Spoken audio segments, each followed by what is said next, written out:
Chapter 2, New Kings and Kingdoms. Inside this, we are going to discuss about the main ruling dynasties which came in our country and they ruled our subcontinent between the year of 7th to 12th centuries. Students, you can see this map where it's shown the different areas were ruled by different kingdoms. As like this portion near the West Bengal, this area were ruled by the Palas. The northern part of our country were ruled by a Gujara Pratiharas, and in the North Deccan area were ruled by Rashtrakutas. So these all are the areas where the different kingdoms were ruling in our country. The emergence of new dynasties. When we are talking about the 7th century, on that time, there was a were a big landlords, or we can say the warrior chiefs. So these all were persons were known as samantas. These samantas were the much more rich person, those who having their a lot of land surface under them. So these samantas used to who help king while gifting them gift items or while presenting under the court whenever any decision they have to take, they used to suggest them or while providing them and with the military support. So if any war will be there, so they will provide them military support to the king. So like this, on that time, the samantas were much more important person. So when any samantas becoming much more powerful, they used to give their name or they used to declare themselves as like Mahasamanta, or we can say as like Mahamandaleshwara. So this all it means that the great lord or for circle or a region, it means that in that area they were much more rich. तो ये जो समंतास होते थे उन्हें हम एक तरह से कह सकते हैं वो पर्सन जो के अंदर में बहुत सारा संपत्ति हो, बहुत सारा लैंड सर्फेस हो. ये राजा महाराजाओं को कैसे मदद करते थे, कुछ गिफ्ट दे करके या फिर उनके कोर्ट में हाजिर रह करके कुछ डिसीजन दे करके या फिर कुछ मिलिट्री सपोर्ट दे करके. और जब ये बहुत ज्यादा पावरफुल हो जाते थे, बहुत रिच हो जाते थे, तो वो खुद को वो क्या कहलवाते थे, जैसे महासमंता हो या फिर महामंडलेश्वरा हो. जैसा हमारे पास एक एग्जाम्पल है when we are talking about the Rashtrakutas. So this Rashtrakuta area, as like I hope so students you remember about class 6 history where the Chalukya dynasties were there.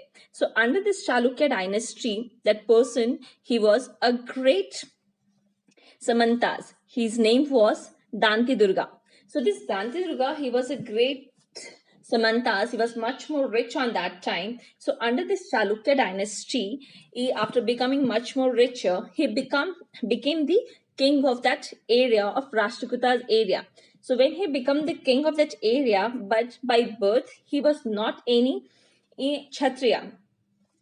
ऐसा माना जाता था कि जो राजा होते हैं वो क्षत्रिय होते हैं, तो वो जन्म से क्षत्रिय नहीं था और वो जन्म से क्षत्रिय होने के लिए उस समय एक रिचुअल फॉलो किया जाता था जिसे हम हिरण्यगर्वा कहते हैं.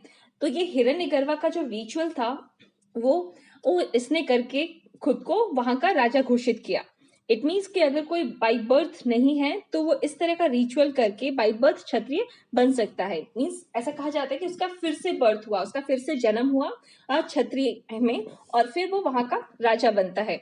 सिर्फ एक यही एग्जाम्पल नहीं, हमारे पास और भी एग्जाम्पल्स है.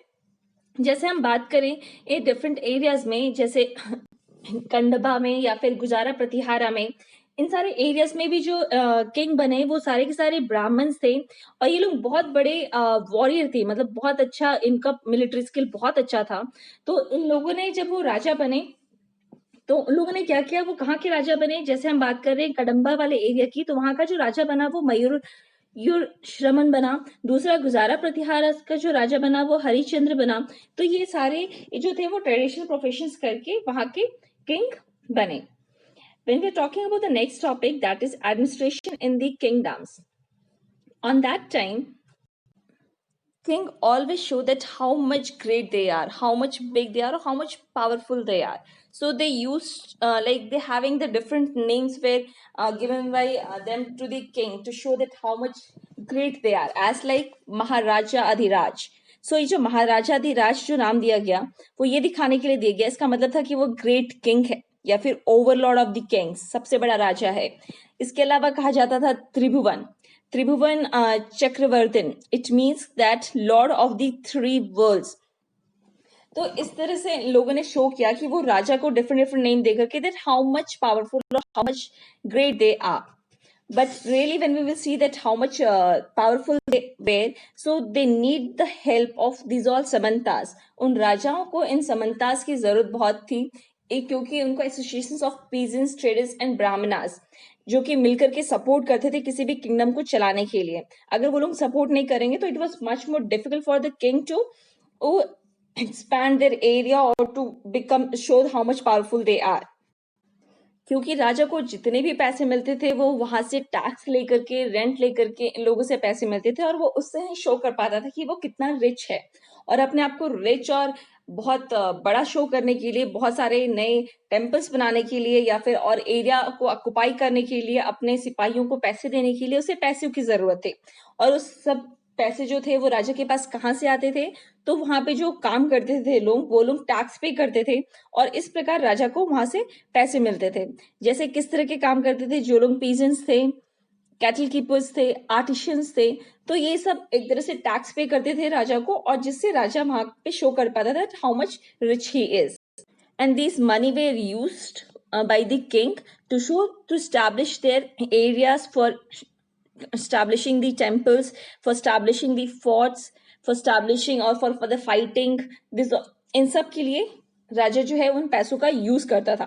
जो भी वो कलेक्ट करता था, रेवेन्यू कलेक्ट करता था, उन सबको हम इन सब में यूज किया करता था.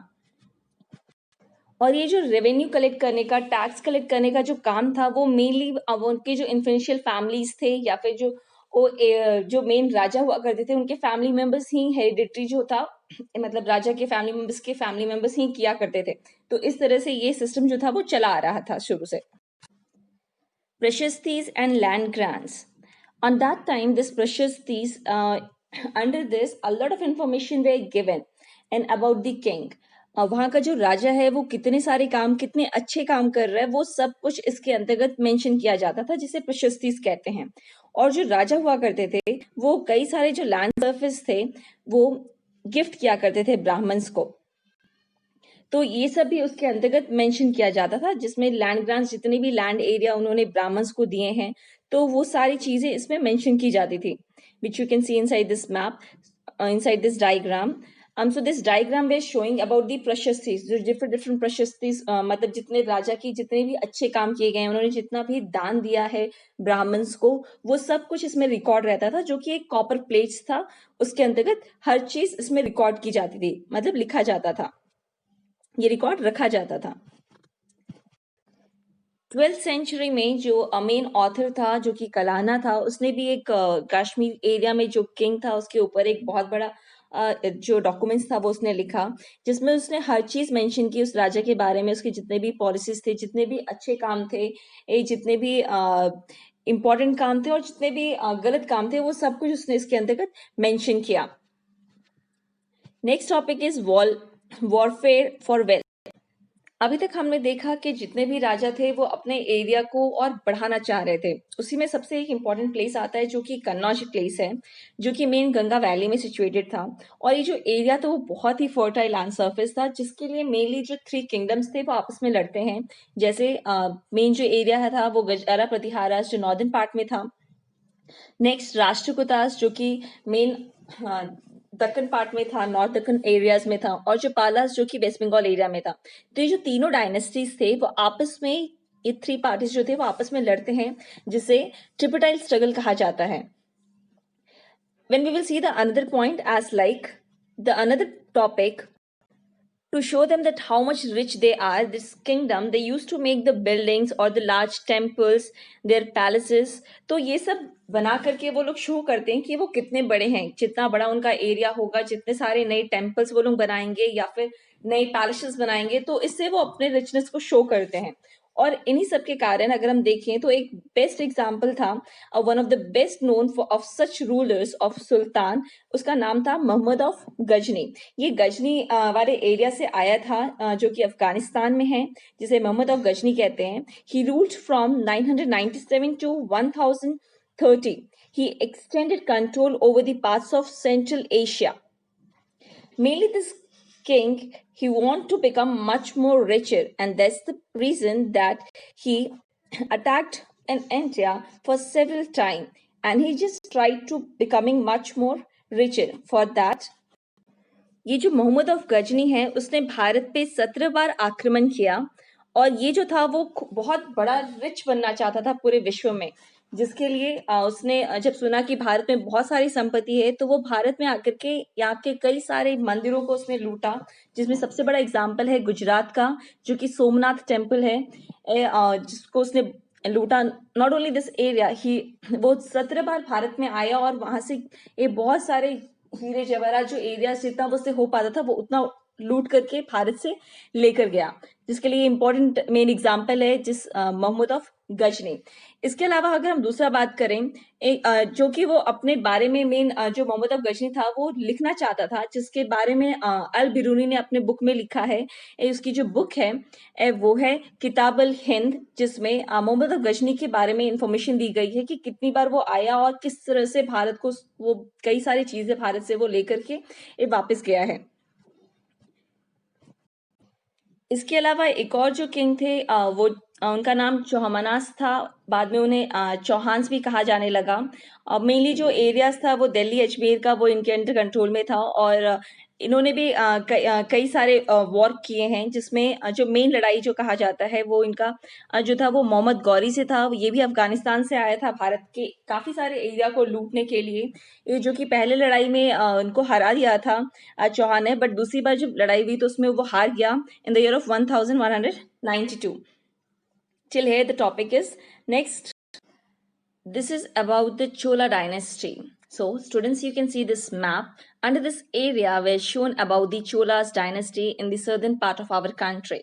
So this Chola dynasty near this centuries and the middle of the 9th centuries, they were expanding their areas. They made the temple for goddess Nishim Imbasudini, and they were becoming much more richer on that time. They were expanding their areas. They also captured the Pandyan and the Pallava territories to the south and north were made part of this kingdom. This king on that time, the most powerful king, the first king, his name was Rajaraja first.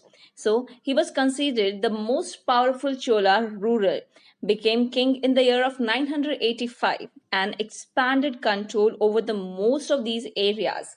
तो राजा राजा first जो था वो यहाँ का सबसे बड़ा जो main best king था, जो कि बहुत पावरफुल था, और इसके अलावा इसका जो बेटा आया उसका नाम राजेंद्र फर्स्ट था। वो भी बहुत बड़ा किंग था, उसने भी बहुत सारे एरियाज को कैप्चर किया। उसकी भी जो पॉलिसीज थी वो बहुत अच्छी थी, ये जिसमें उसने गंगा वैली तक एरिया को कैप्चर किया। सिर्फ गंगा वैली तक ही नहीं, वो श्रीलंका और बाकी जो साउथ ईस्टर्न एशियाज की जो एरियाज थे उसको भी इसने अपने अंडर कंट्रोल में लिया। ये जितने भी राजास थे चोलास डायनेस्टीज के, वो लोग जो थे वो बिग टेम्पल्स बनाया उन्होंने, as like Thanjavur and Gangaikonda, as like Cholapuram, बुल्चपाई, राजा राजा एंड राजेंद्रा। सो इन लोगों के बहुत अच्छा इंटरेस्ट था आर्किटेक्चर पे और स्कल्पचर मार्बल्स पे।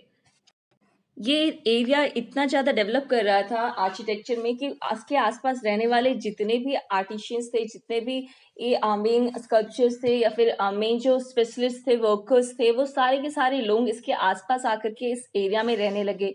जितने भी जो लैंड था जो कि मेन राजाओं ने गिफ्ट किया था वहाँ के पंडितों को, वहाँ के ब्राह्मण्स को, उन सारे एरियाज में ये लोग रहते थे और वहाँ पे जितने भी खेती होती थी और इन सब से इन लोगों का पेट भरता था। ये लोग मिलकर के वहाँ पे एक जितने भी नए नए टेम्पल्स थे या फिर नए नए डिफरेंट आर्किटेक्चर के मूर्तियां थी, वो लोग मिलकर के वहाँ पे बनाते थे। उस टाइम का जो मेन जो चोला ब्रॉन्ज इमेज था जो था वो पूरे वर्ल्ड में फेमस हुआ था। इसके अलावा जो चोला डायनेस्टी था उन्होंने एग्रीकल्चर एंड इरिगेशन में भी काफी सपोर्ट किया।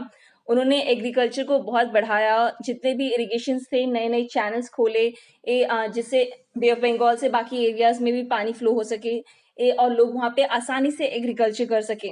उन्होंने कई सारे एरियाज तमिलनाडु में भी डेवलप किया जिससे लोग इजीली वहाँ पे फार्मिंग कर सकें और काफी सारे लार्ज स्केल एरिया में उन्होंने वहाँ पे कल्टीवेशन करवाया।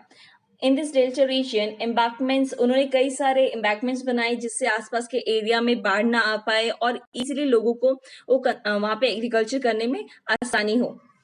This diagram which you can see as like this portion carry water to the fields in many areas to crops were grown in area.